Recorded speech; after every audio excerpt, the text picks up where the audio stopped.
when people ask me, how did we see the scenes from August 2021, where Afghans were running onto the tarmac, they were jumping onto aircraft wheels, trying to fly out of the country. They're handing babies over the barbed wire topped walls of the airfield.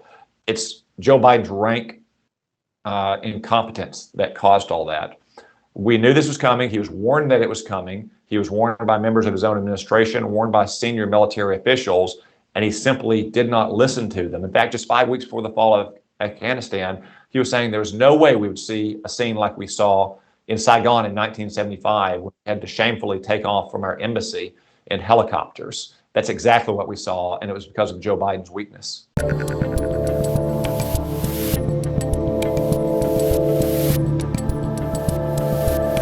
I'm Dave Rubin, and joining me today is a senator from the great state of Arkansas, as well as author of the new book, Only the Strong: Reserving the Left's Plot to Sabotage American Power. I think you nailed it with the title. Senator Tom Cotton, welcome to the Rubin Report.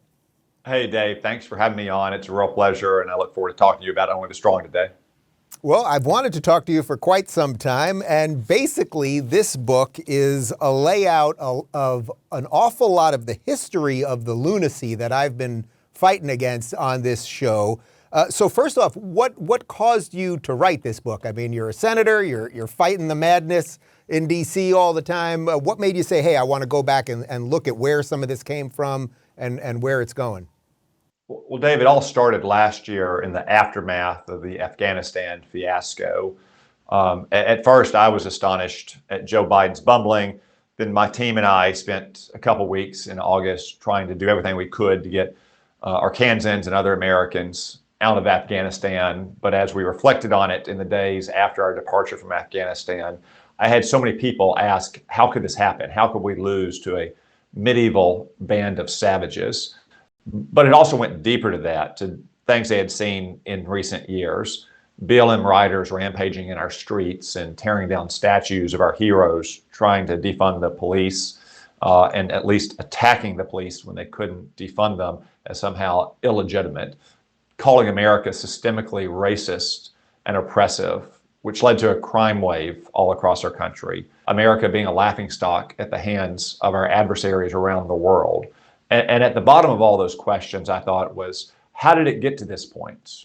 Why doesn't America win anymore? And I wanted to lay out for my readers exactly how the left in America has, for over 100 years, plotted to sabotage American power.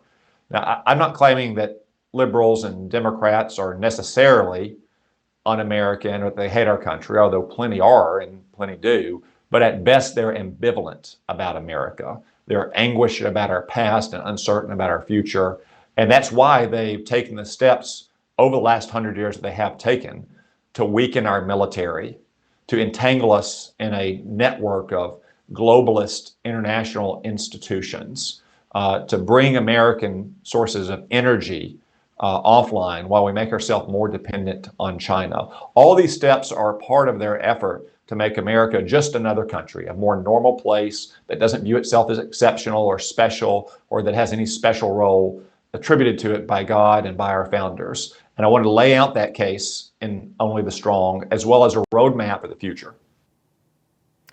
So before we dive too much into the specifics, and everything that you just said there is exactly what the book is about, since you mentioned Afghanistan and that was sort of the genesis of why you decided to do this, can you talk a little bit of what it was like to be a senator the few days before, when the withdrawal is happening, and then after? Like, how much information did you have? Did you guys try to push back on the withdrawal, at least how it was done perhaps? And were you just ignored, or were there any other plans laid out that wouldn't have been as messy as what we all saw?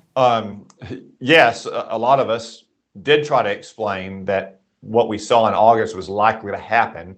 We didn't necessarily predict the exact timing or fashion, but the reason why Donald Trump never withdrew from Afghanistan in 4 years, despite the fact that he obviously wanted to, was because he was worried that it would lead to a collapse of the Afghan government and a return of the Taliban to power, which would imperil America's interest and threaten Americans here and abroad. Joe Biden came into office and he said, to hell with all that. Remember, in 2009, as I lay out in Only the Strong, he had insisted then on cutting and running immediately. And as Barack Obama's own Secretary of Defense, Bob Gates, said, he subjected President Obama to something like Chinese water torture when everyone else was trying to get Barack Obama off the dime to make a decision on Afghanistan, to commit the troops necessary to achieve the strategy he himself had proclaimed in the 2008 campaign. Joe Biden kept nattering in his ear, seeding mistrust with our military, saying that this mission could never be accomplished. And he carried a chip on his shoulder for 12 years that Barack Obama didn't listen to him. And I think he got into office in 2021, and his toxic combination of incompetence and insecurity led him to want to prove that he had been right all along, that Barack Obama and the generals and all of those Republicans and Democrats who had criticized him for 12 years were wrong. So in April 2021, when he said, we're going to rip the Band-Aid off, doesn't matter if the Taliban has fulfilled the conditions that President Trump set for them in the withdrawal agreement from 2020, we're just going to get out. And most perversely of all, said we're going to get out by 9/11, as if that were somehow a great way to honor the sacrifices and the losses that we suffered on that day and in every day since then. And as time passed from April to August, it was clear to me, partly based on public reports, partly based on the intelligence we're receiving, that President Biden had not taken the steps necessary to get all Americans out, to get their family members out, to get out green card holders, to get out the loyal Afghans who had served alongside us, and they were trending towards a disaster. And when people ask me, how did we see the scenes from August 2021, where Afghans were running onto the tarmac, they were jumping on the aircraft wheels, trying to fly out of the country. They're handing babies over the barbed wire topped walls of the airfield. It's Joe Biden's rank incompetence that caused all that. We knew this was coming. He was warned that it was coming. He was warned by members of his own administration, warned by senior military officials, and he simply did not listen to them. In fact, just 5 weeks before the fall of Afghanistan, he was saying there was no way we would see a scene like we saw in Saigon in 1975, when we had to shamefully take off from our embassy in helicopters. That's exactly what we saw, and it was because of Joe Biden's weakness. What do you think a clean, effective withdrawal would have looked like? So for those of us that, it was the longest war in American history, in essence, over 20 years. It was unclear to a lot of people why we were there at this point. Certainly my more libertarian side thought we shouldn't have even been there in the first place.